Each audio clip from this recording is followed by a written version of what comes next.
So tonight's talk is a long meditation. We always do the last Thursday of the month as a long meditation, and I'll do a short talk.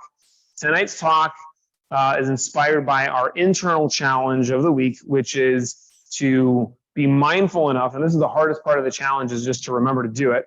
Every time you stand up, inhale. Every time you sit down, exhale.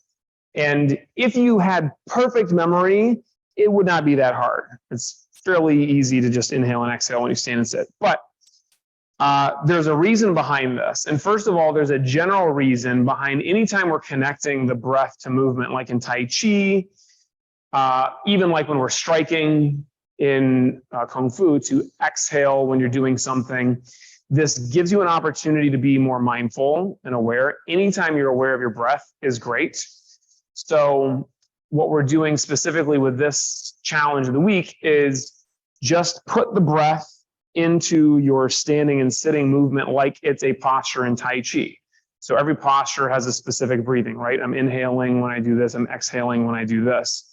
And if you can take that idea and put it into everyday activities like standing up, sitting down, like walking down the street or opening a door, it makes those things a lot more enjoyable. It gives you a chance to be totally present. And you can get creative with this. I mean, it doesn't have to be wacky, but just like you're walking down the street, do 3 steps inhale, 3 steps exhale. And when we do a sitting meditation, one of the very basic level things that we're doing is kind of reprogramming our minds to go back to the breath. So the more often throughout the day, and definitely in meditation, that we can be focused on the breath, the better. This helps us to be present, relaxed, and just enjoy life. So when we do this specifically, I was actually just happened to be listening to a great podcast that was talking, this is the neuroscientist who was talking all about the way that the breath and the mind kind of connect, and the way that breathing exercises and specific patterns of breathing can be really beneficial to us. So I'll kind of go through a couple of different basic concepts, and I'll try to keep it fairly short. I've got this much stuff to talk about, so I think we should be fine. The first thing that we're actually going to do is I had this kind of misconception that when you have carbon dioxide, that it's like all bad, but there is a good kind of side of it, and I'm not going to get into the details of this. I'll say that generally speaking, you don't want to be just like holding your breath a lot, and you don't want to be over breathing.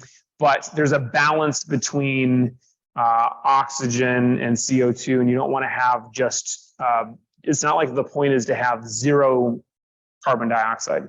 But one of the things that you can do to be able to tell how well you tolerate a certain level of carbon dioxide is this test that we're about to do. I'm going to get a stopwatch so we can do it.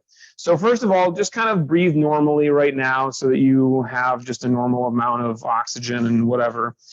What we're about to do is called a carbon dioxide tolerance test. And you're going to start by inhaling fully, not yet, but you're going to inhale through the nose. This is important because when we inhale through the nose, it does a couple of great things.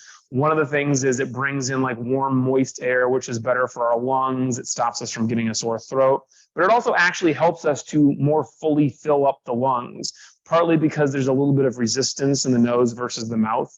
I guess if you inhaled, like, you can kind of get the same kind of resistance, but going in through the nose is a much less weird, natural way of doing it. So we're going to inhale through the nose, and then I'm going to tell you what to do. So start with all the breath out, do a full inhale all the way through the nose, and start exhaling now. So you want to try, actually, let's do this again because I forgot to tell you. You're supposed to exhale very slowly. I want you to see how long you can mechanically exhale, not holding the breath. You should always be slightly exhaling. And then also, it's about how well you're able to handle the CO2 in your lungs. Okay, so let's try that again. You inhale fully, and starting now, slowly exhale. And I'm going to tell you when it's been each kind of chunk of time. So you're just going to slowly exhale, and you're going to keep going even after I say the time. Right now is 20 seconds. And whenever you're done exhaling, you can start breathing normally. If you're still exhaling, I'm going to tell you again, it's been 30 seconds.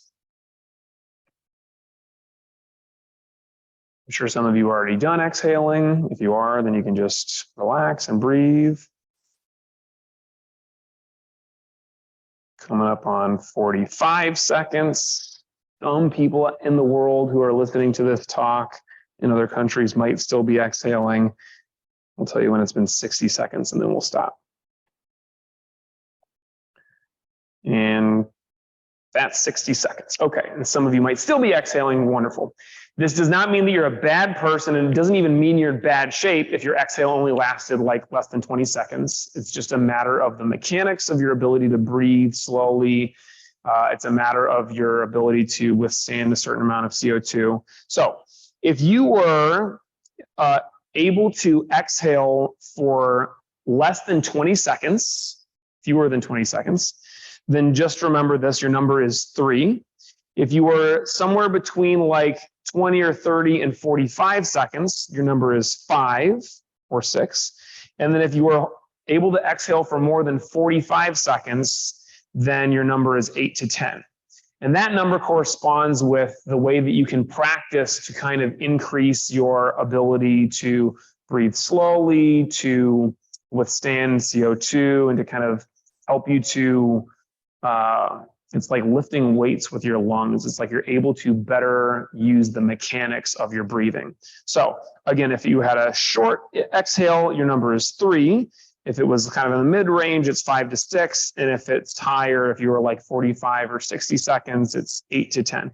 That's the number of seconds that are going to be on each side of a breathing exercise called box breathing or square breathing. And what you do is you're going to inhale for 3 seconds or 5 to 6 seconds or 8 to 10 seconds, whatever that number was that I had you remember, and then hold it at the top for the same number, and then exhale for the same number, and then hold at the bottom for the same number. So the reason that you want to kind of have this baseline understanding of how well you can exhale is because if you are only exhaling for like 20 seconds or less, and then you try to do this for 10 seconds in, hold, out, hold, you will be dying. You'll be gasping for breath, and it's not sustainable. You'll just give up. So if you have a shorter ability to exhale, then just do it for 3 seconds. In, hold, out, hold. And if you've got a much longer exhale, then you can go ahead and push it. And this is the kind of thing that we do in Tai Chi. Some of you have heard me talk about how we're trying to inhale and exhale for 10 seconds. That is what you're aiming to be able to eventually do. And you could probably all do that one time, but to do that for the entire form is very difficult. It's a very long form, and if you actually breathe 10 seconds in, 10 seconds out, it'll take between 45 minutes and an hour to do the form versus the way that we normally do it, which takes like 10 to 20 minutes. So box breathing, you guys can do this. We might actually do it before we start our meditation, but the better ability to mechanically breathe, the better ability to hold on to that oxygen and to be able to deal with the CO2 is great. It's also just going to encourage you generally, as you train yourself to do this, it's going to encourage you generally to take fewer breaths throughout the day and to have deeper breaths, and it actually encourages a pause in between your breaths.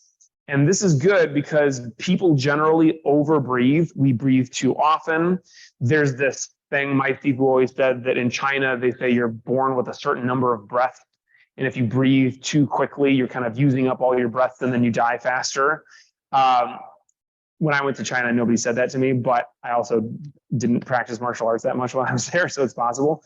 But it for sure makes sense because if you're constantly breathing very quickly and especially very shallow breaths, you're stressed out all the time and you're going to die from something or another, whether it's the stress or just breathing incorrectly. So we want to encourage a slower, fewer breaths throughout the day and more of a pause in between, a natural pause. So it's not like you're working out and you're like, I'm supposed to be pausing, and just hold your breath while you're doing it. It is while you're at rest, and could also include while you're sleeping. You just generally naturally have slower, easier breathing. So let's talk about the basic idea of diaphragmatic breathing. So this is the kind of breath that we usually try to do. We're breathing from the diaphragm in and out. And I talked about this a little bit in Tai Chi this morning. I actually had one of the things flipped, so it's a good thing I get a chance to correct this now. So you've heard me talk about this. When we inhale, it makes your heart beat faster. When you exhale, it slows down your heart rate. This is one of the things we're playing with the challenge of the week, because when you stand up, this also makes your heart rate drop.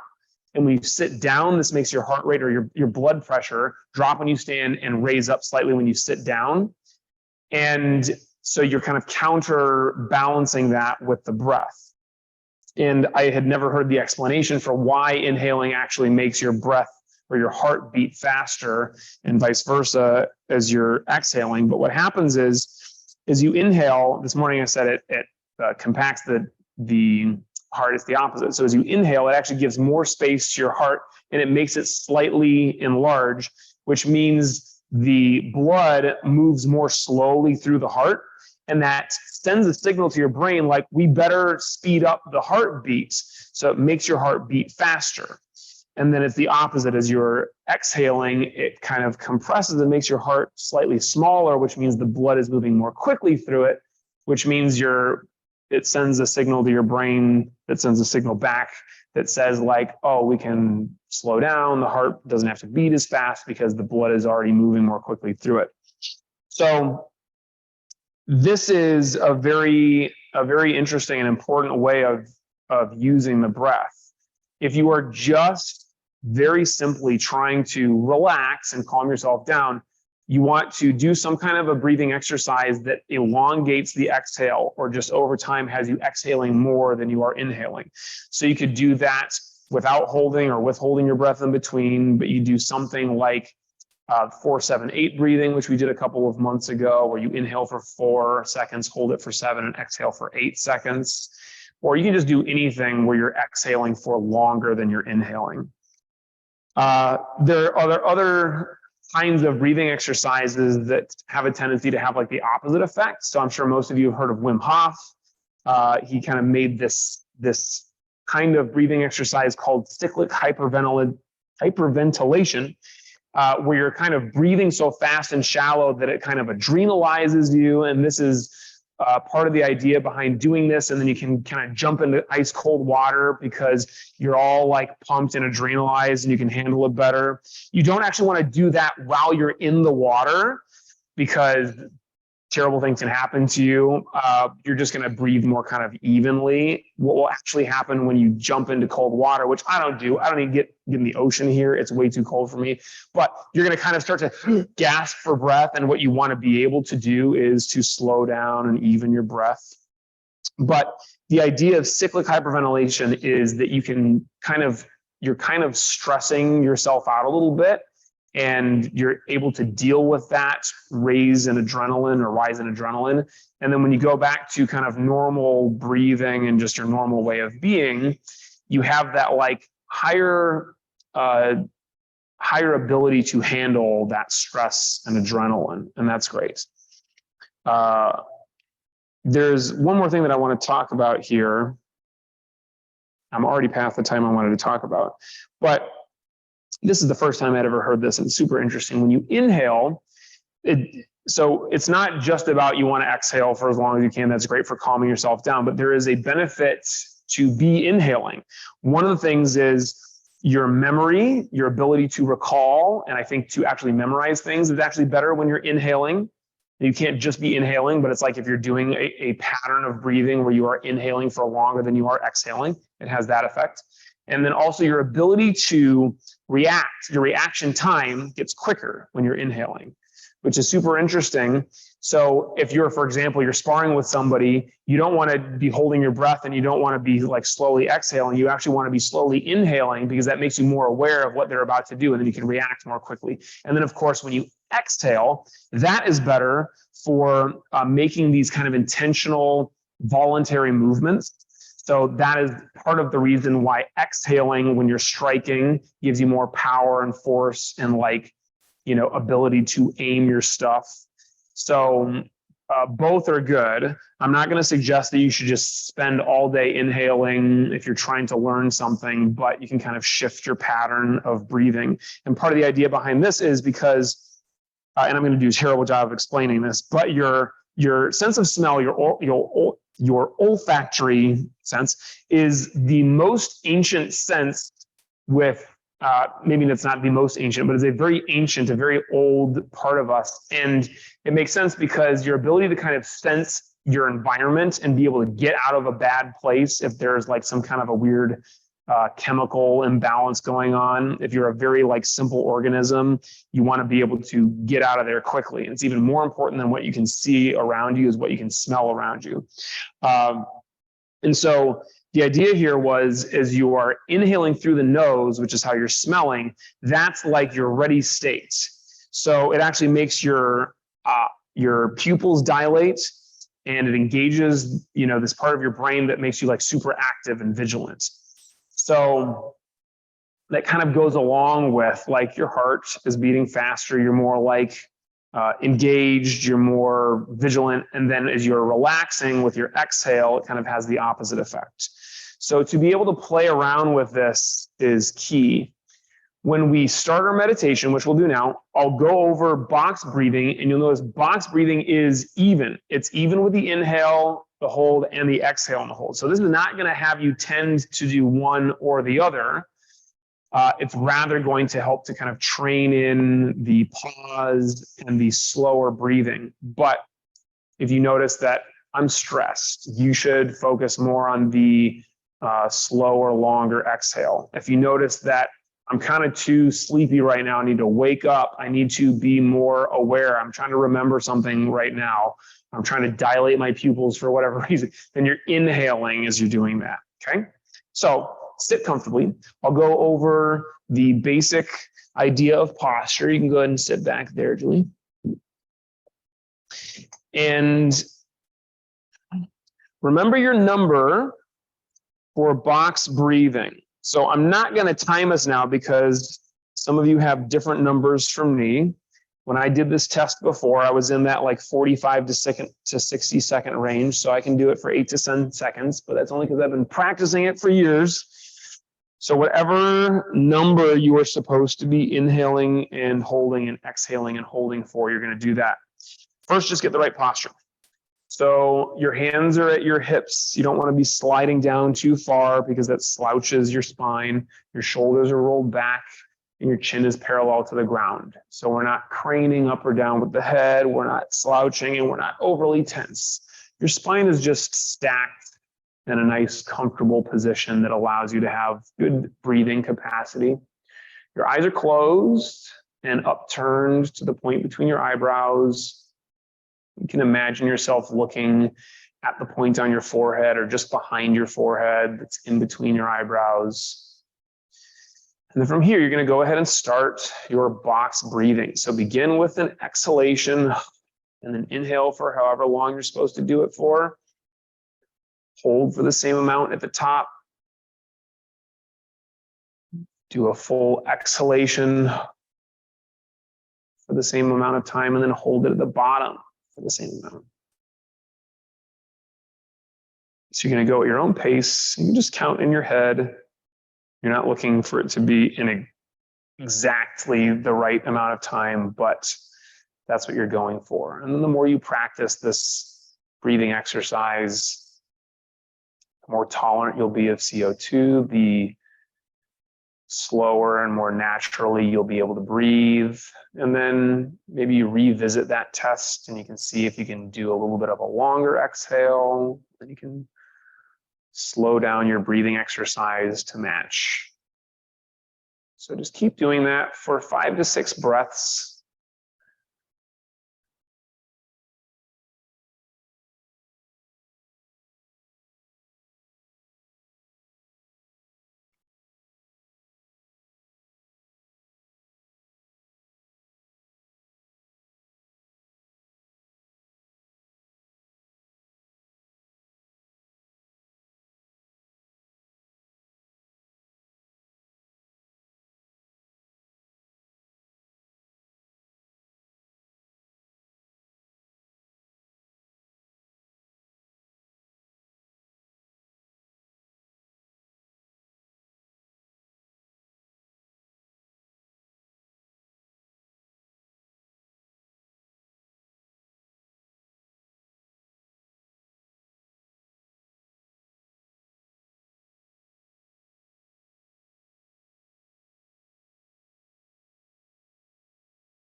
So whenever you're done with your breathing exercise, you can just relax and watch the breath.